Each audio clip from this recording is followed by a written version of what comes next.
വേറെ ഈ ഒരു സംഭവം നടക്കുമ്പോൾ തന്നെ പിന്നെ അദ്ദേഹം ഒരു ഒരു കാര്യമായിട്ട് കൃഷ്ണപ്രിയ മാനസികമായിട്ട് തളർന്ന സംഭവമായിരുന്നു. എന്നെ 4ാമത്തെ കുട്ടിയായിട്ട് ഞങ്ങൾ വളർത്തും, ഞാൻ വളർത്തും. നോക്കൂ, എന്ത് അസംബന്ധമായ കാര്യമാണ് അദ്ദേഹം ഈ മാധ്യമങ്ങളിൽ പുലമ്പിക്കൊണ്ടിരിക്കുന്നത് എന്ന് എനിക്ക് പറയുന്നില്ല. അവളൊക്കെ അന്ന് കരഞ്ഞ് തരിപ്പണമായൊരു ദിവസമായിരുന്നു.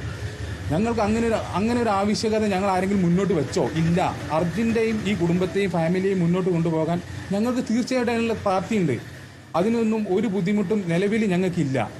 അതിനെക്കുറിച്ചൊന്ന് പറഞ്ഞു. നമ്മളൊരു മീഡിയ അറ്റൻഷന്റെ മുന്നിലല്ലാതെ നമ്മളെ കുടുംബത്തിനെ വിളിച്ചിട്ട് അദ്ദേഹം